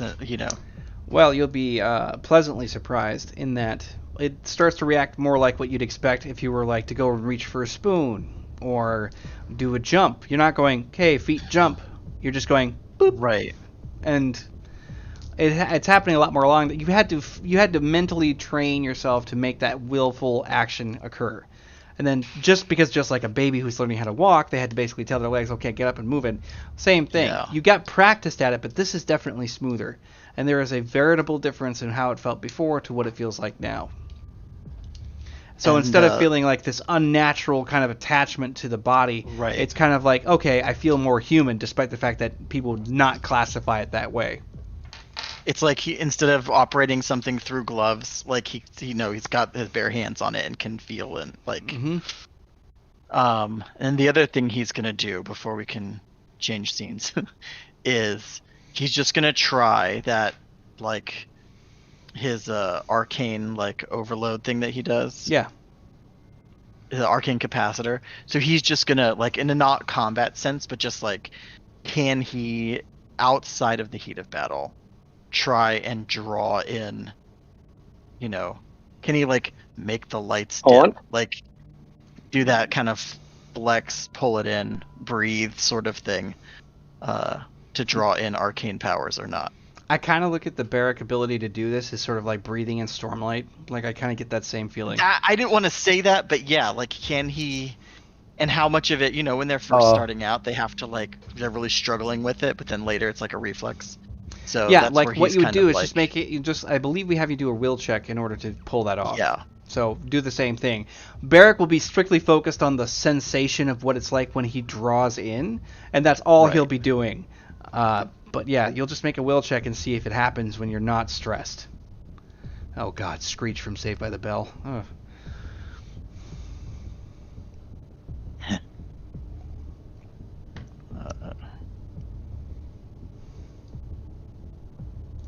Well, and I get an automatic success. Because of so that Bow, means so. 2 right And you there. need to roll again. You didn't roll the... I didn't expect. Yeah, there's exploding. actually so he basically ends up having an automatic success, 110, another success. So 3 successes? Yeah, which technically counts as a critical because it's really hard to get 3 successes cumulatively. So yeah, you just kind of like take a deep breath for a minute. You remember what the sensation's like, so you're trying to draw on that sensation to recreate it. When you draw in that power, you do coincide it with breath. And there is this kind of strange sort of almost vapor-like stream that gets pulled into the body, and you can see that sense of circuitry going all throughout the, your limbs, your hands. It's getting more fine and more articulate even. And so you're just kind of like, okay, so you feel it sitting in there like that. And then he's going to try and, like, safely release it, because he's only ever channeled it in and then fired and, like, channeled it through a bullet. So he's going to try and, like, exhale it. Right. Well, in this case, or just metabolize it into a fart or whatever. Like, he's going to... I fart magic. Anyway, so, like, go ahead and just make, more or less, I want you to make another will check, but it's more like you're trying to keep yourself even keel as opposed to, and this is going to be a 7 instead. So. All right. Did you see the question in the chat there, D? I missed it. Joel was asking to see. That's. Yeah. 3 successes. Hang on.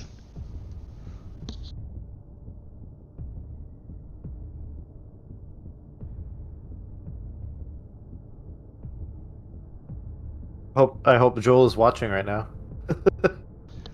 Well, me too. Otherwise, it'll be recorded. Yeah. Yeah. There he is, Joel. He's on the big TV. We make requests. Hey, Mom, he's on the TV. My daughter turned on the TV and saw that we were streaming because I have Twitch on the TV. She's like, Dad, it's on the TV. And I was like, you can't watch this. You're 6. It's not appropriate. You can't watch this. But yes, Daddy's was on the TV. Yeah, okay, so I had another 3 successes there. Okay. So on the 4 exhale, successes and a failure. You feel that reverberation through the body, and then it becomes much like the oscillation becomes much more fine instead of being this rumble, and then it just kind of like dissipates out smoothly. But you manage to release that ether without having it be explosive.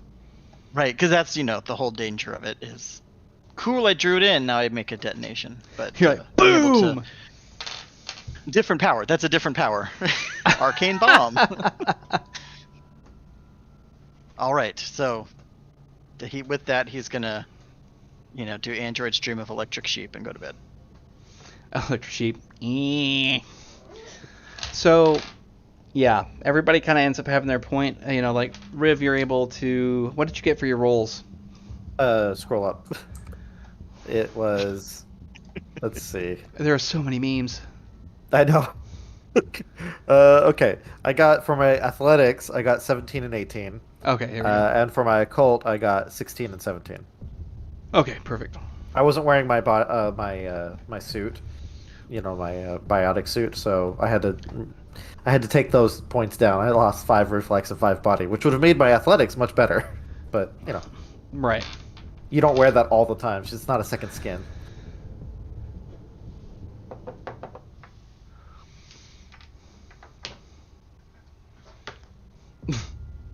So, yeah, I mean, you do pretty well. You actually manage to get yourself a bit relieved. You actually become more focused. You start to hear the gauntlet on the inside of your head a little bit, kind of like random sounds and things along those lines, where it's not your own thoughts, not your own indications. It's something else, and you've been trying to push that connection between you and this, these 2 gauntlets, and trying to figure out how to make them sort of responsive in a way that you can understand.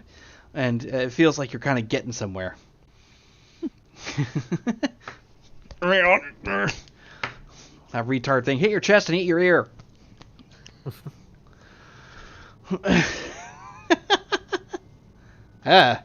Twins. All right, so. And twins. Oh, remember that countdown till they were 18? What a dark time of the world. Seriously, that happened? Yes, of course it happened. Oh. Are you kidding me? I don't follow those kinds of things, so. Starting when they were like 14.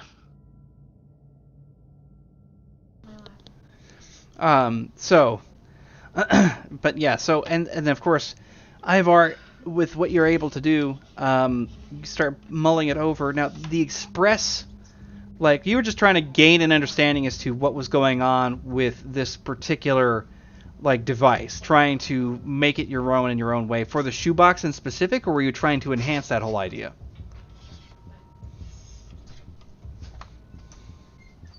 Ivar is really committed on taking this whole idea of the crystals and the prison and somehow making the shoebox be the prison.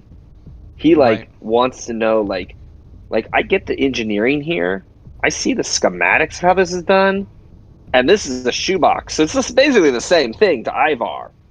Because he can basically it's almost in a sense that he wants to be able to take that shoebox and transform it into the prison itself using his reality shift. And he's trying it now almost at his level 5. Yeah. But he wants to know sort of the, before I go try this out, what is it I need to know, before I blow up and make boom?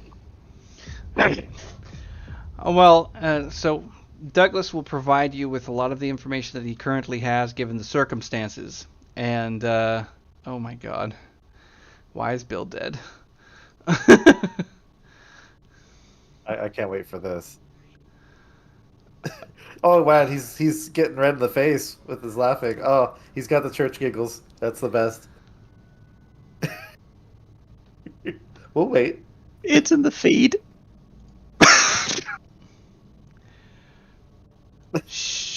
What's happening in the feed? Ivar's flavor. I didn't see that last second of the GIF. Wow. It's the gift. Oh, the box. Let's see what we got here. A very excited person opening the box. Oh!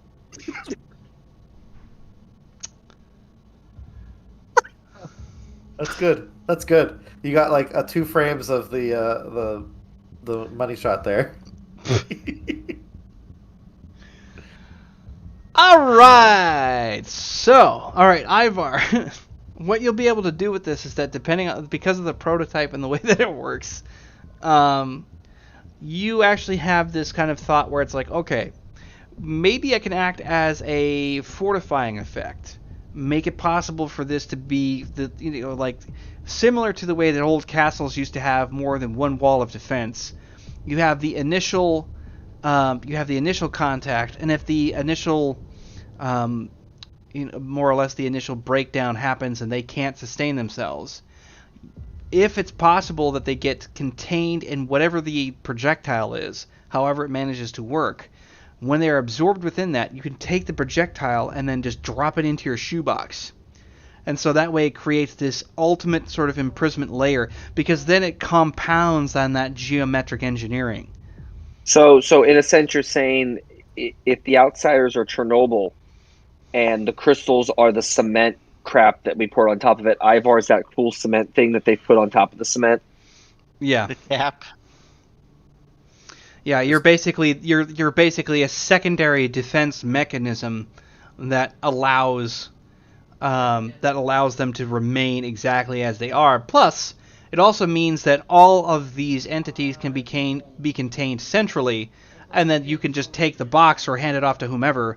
And once it is properly engineered, so it doesn't rely on your own capacity to hold its structure, this can be contained elsewhere, or even dropped into another Neverland, or anywhere else as far as containment's concerned for permanent lockup. Ivar has in his head as he's creating this that not only does he want all the outsiders and crystals in a shoebox, but that Neverland is a reality that Ivar creates. Ivar wants his zoo. Oh man, that's gonna be an ugly ass zoo, and I don't mean like in a bad way. It's gonna be awful. This is Ivar's like, look at my collection. Hosting high caliber tours for the dangerous. Is this something right now, D, that Ivar, after he's kind of done the occult, that he would have time to do a will roll to see if he could actually make it work, or is this something that it's for a later date?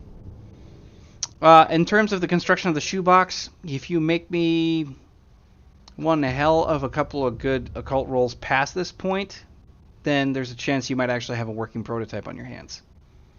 Okay. What would his target be? So, go ahead and make those rolls.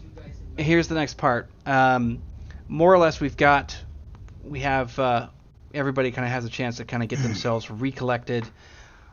Colt's had a chance to build one and craft one of the items that he needs. Riv, you're feeling a bit more connected with your gauntlets, and Barrick, you've gotten a chance to understand exactly how your body has been shaping and changing, and Ivar has got his shoebox. The things seem to be lining up. At this particular point, maybe about a week and a half later, there comes a very interesting message which Douglas calls into your normal meet room. So the dining hall is actually filled up with people. Richard, in this time, has basically gotten himself, not so much a key to the house, but he's got a free invitation to return whenever he pleases. But he's going to go and do some reconnaissance to figure out more of what's going out on the street and see what he can report back with, since he's already working in conjunction with Vasal's troops, etc. Dravis, in this particular case, what he's been doing throughout this time has been getting more familiarized with everything that's been going on. He's actually been using the danger room for very intense training. It looks like he's been figuring out a way to go over circumstances or projections where mass, near apocalyptic like circumstances can occur, and how to actually defend against those situations.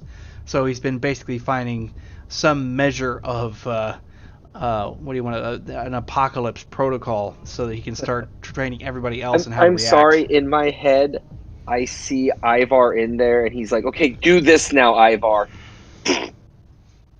I need a little bit more apocalypse. Yeah. He probably would work with you on that front, just because it would be easier to manipulate. But when we all get called into the dining hall, Douglas is sitting at his usual seat, everyone piles in around. There is food available, so the usual stuff. Oh my god. Freaking Excellent. That's awesome. As it is, you've got Douglas standing there like, I've gotten something interesting. As it is with us, we never get any one thing at a time. It's always either feast or famine. So, here's the feast. We have been accepted to have conversation with Natasha Silver, but we will have to wait until such time as she is ready and prepared to do so. Because we are, somewhat well known amongst the various forums in the Unseen Court and a few other larger, more powerful beings, we have to be very careful about when we meet and when. She is getting that arranged and organizing it, but we found something else of a much more emergency standard that is going to require more immediate action. It would appear that our opportunity to gain way into the Silk Road has finally come. As it turns out, our acquaintance, Violet, she has requested our assistance directly. It would appear that the outsiders are creating havoc along the Silk Road in many different ways in many different places. And she needs us to get in there and try and stop them. And luckily for us, we have at least been somewhat successful in creating the first full bandolier of, testable prototypes.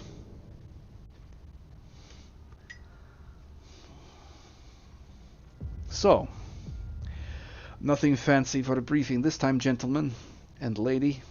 Just something simple. Search, find, and capture. And don't die. That part is assumed. Well, What are we capturing? Outsiders. Oh, okay. Just in general, not anyone specific. Okay. We don't know Barrett's where gonna the pop one of leader his is. new capsules.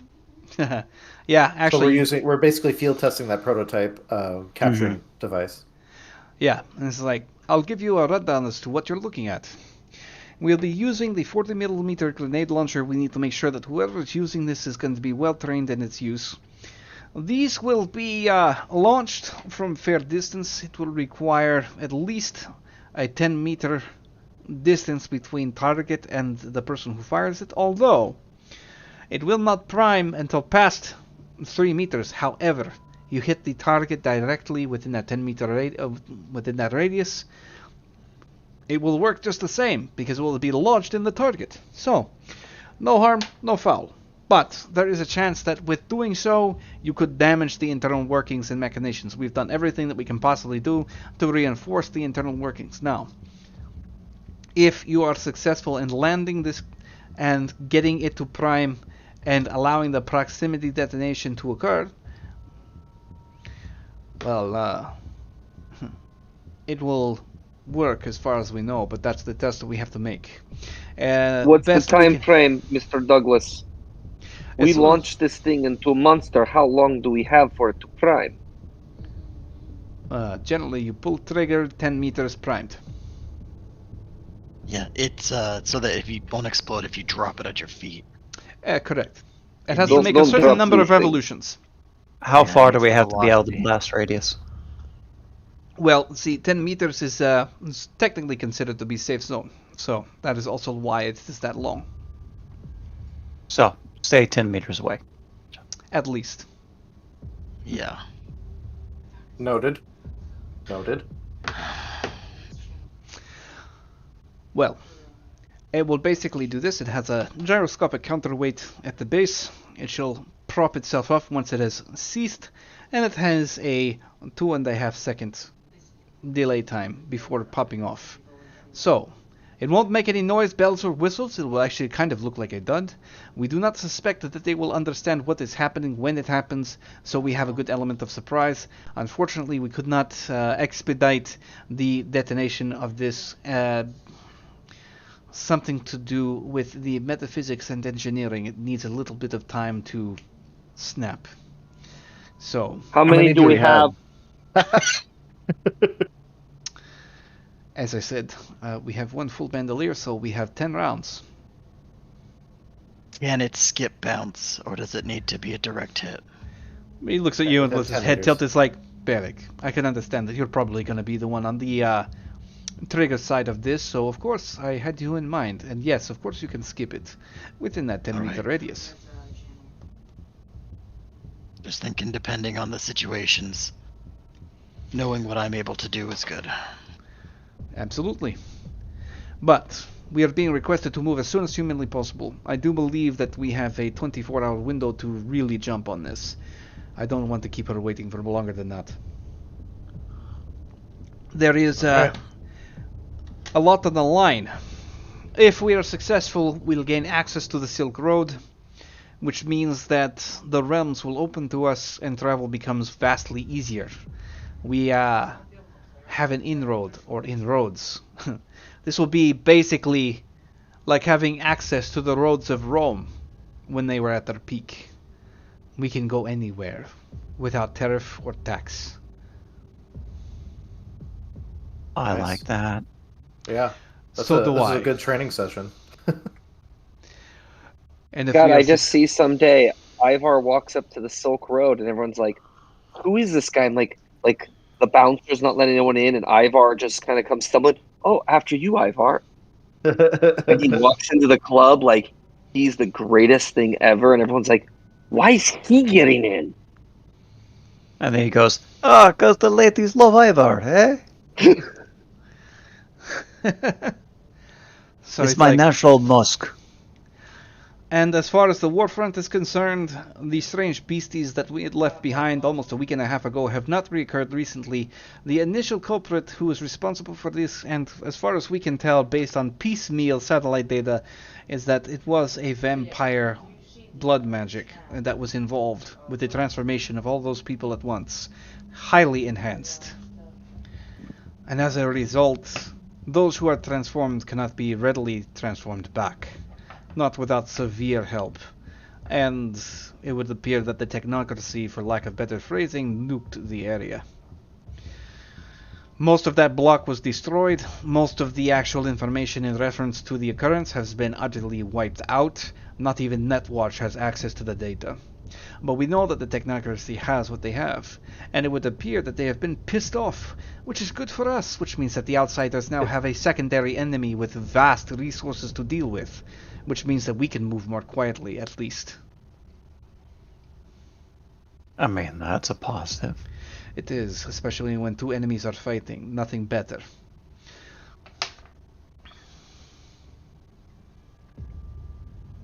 Good shit. So, laugh, drink, be merry, for tomorrow we die. Hopefully not. I have some work to do and some paperwork to jump into, so enjoy the meal. Let me know when you are leaving. He stands up and leaves everybody there. Dreyfus is like, when he leaves, he's like, I think he's getting more cheerful. Right? I mean, he almost seems human some days. Uh-huh. It's weird. Well, Ivar's ready, and he just reaches and grabs a bottle of vodka and just goes, "Shall we?" Yep, pretty much. So everybody will Sounds about stack right. the meal and do their thing, and then that'll be what we hit up on our next session here, is whenever we start taking on the Silk Road, which will be a very fascinating ordeal. So He yeah, will, Bear's gonna D- pop his vitamins while he's eating. So There you go. Do you want Ivar, since it's been a week, to roll the will check just to see how well he's got the prototype of the shoebox working? Yes. And What's his target going to be? It's actually going to be an 8. You've been struggling with this one for months in real time, so you've got plenty of luck to abuse. I'm I'll going to say burn struggling. all of... 8, 7, 7, 7, 7, 7. Wow, yeah. Yeah, He can go 1, 2. He'd boost all of those. He's not lucky. yeah. Ivar's not lucky, but he is... That's 2 points of he's got 7, full. so. So 9 points of luck, so he can blow... You can boost Boost all those of those two 7s ones. to 8s. Boost all those 7s to 8s. how many can I boost with a luck of 9 if I'm unlucky? 2 points to boost. Yeah, it's 2 points to boost when you're not lucky. I can boost 4 of them, which puts me at a success rate of 3. Ah, shit. Yeah, you hit them all, man. That's freaking hilarious. Yeah, 3s was more than good enough. So, yeah, you now have a working shoebox, and you can start dropping these prototype prison cells if they start working. If you capture one, you can drop it into that shoebox, and it will be infinitely suspended until you pull it out. Dude, it's Demon Reach. It's Demon Reach. It's seriously like the lined up monsters that you can put in stasis. Yeah, that's what I was thinking. Colt needs to charge the Ring of Division. Yep. Into him. So, wow, that's actually kind of cool. What do I need to roll for that? What was that, Drew? I was just going to say it's really cool that, we have those crystals, and if they're fragile and they shatter, the outsider's out. We now basically stick the crystals they're floating inside of a shoebox.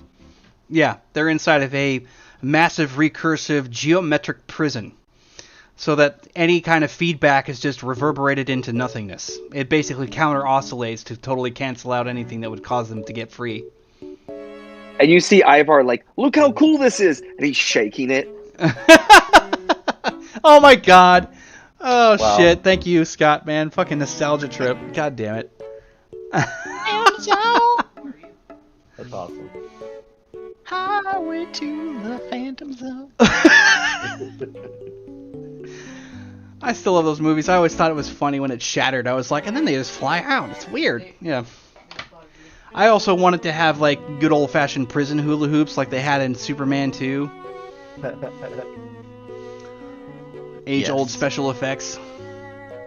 All right, folks. Well, remember, Superman in some continuities can rip his right, just crest off and throw it. Bye, Bill. Take care. All right, I'm out. I was trying to describe that what I was envisioning way like an hour ago with Ivar having these crystals, and I was like, I can't. It was this thing in Dragon Ball Z where he's like, they're like, haha, you missed, because he's like, and all the balls are like flying out there. I'm thinking Barrick with like his shotgun shoots this blast that doesn't hit, and they're all like suspended, and then Ivar they surround the target, and I was like, I gotta figure out what that is. Piccolo did it. What was it? So I'm like, while we're like playing, I'm like going on this deep dive through like Piccolo's moves that he used against Android 17. Like, oh my god. I'm gonna tell you right now, that actually would be a pretty cool combo move. Barrick just blasts things up, and Ivar all around, and then Ivar focuses them down to one spot. Well, when you guys get the chance to see how this prototype works, I'm sure it'll be interesting. But Drew, I'll let you go because I know you got stuff you got to do. Yep, I'm off to another day of work. Yeah, isn't it great? A job interview tomorrow. Yeah. I have my first ever job interview via Teams. Oh, and nice. I've done a Zoom interview, but I'm like, do I have access to Teams? Because I'm not attached to my work account. And I went, oh, Ken, my family member, has given me access to Teams. Well, hey, good luck, Scott. Yeah. Good luck, man. Thanks. I hope it all works out. You know what Kim said to the kids? If Dad gets a remote job, we can get a dog. Oh my, what? Because then I'll be home. Yeah. Take care of the dog instead take care of of the leaving poopy. a dog. Yeah. Well, leaving a dog at home by itself. No, I can't do that, especially with mine. She'd be too anxious. She'd get into shit. Well, that's my sister's dogs. Like, they both work from home, but like, they can't even leave them in the backyard. Like, if they go to the store for 10 minutes, like, the dogs are fine. If they're like, let's go see a movie, the dogs have to be kenneled inside probably. with like a litter box, because if they're outside, they'll go nuts. Yeah. I'd have to kennel her in order for her to stay calm, because she'd flip out. Yeah. So The chat exploded today. Yeah, it Yeah, did. chat. I was super excited to see that. And it's been like we've had a lot going on. I want to keep this going, and with any luck, I will actually be streaming this weekend with all kinds of shit going on. So I'm gonna try and do that to make sure it happens. I'm just trying to put in as many hours as possible. So up and up and up and up and up. Nice. Well, and I wonder when there's, everything's a metric, right? Yeah. So, like on Twitch, Corporate. do we get a higher listing somehow if there's a lot of chat activity? Yeah, Versus I get- someone with I get a 10 viewers I get but achievements. 0 talking, I right? get Like, Yeah, I get achievements literally. Like I received an Yeah. achievement from Restream, so I can do these on multiple platforms. It was just sort of like, oh, you've had more than 100 things in chat today, yay! Like that was basically oh, what that's happened. really cool. Okay, that's Yeah. what I was hoping. Yeah, Because I was just doing all this, like, I mean, Ken was too, right? We are just like chatting in the stream feed, Yeah. the non-game specific chatting. hmm And then the in-character chatting was like in the Night City. Like, yeah. Actually, Yeah. like I that's wonder the one if that's thing. a way to help. Yeah. Well, so the funny thing is that the doing the game dialogue, or like I'm doing this in chat, is really awesome because while people are talking, you can just, and I'll be like, got it, and I know what's going on with everybody else, and I can orchestrate Yeah. the scenes a lot more easily.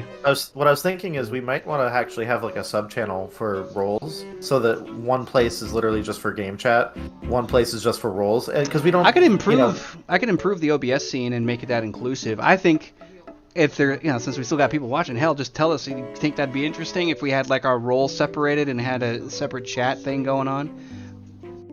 I do. I mean, that's what I have on my channel, right? Is I have dice in one and discussion in the other, but discussion ends up being full of memes, and then dice is the dice. I roll. really need to investigate how I can get chat to show up and show the memes and everything else like that, because seriously, that's like half the fun It being does missed.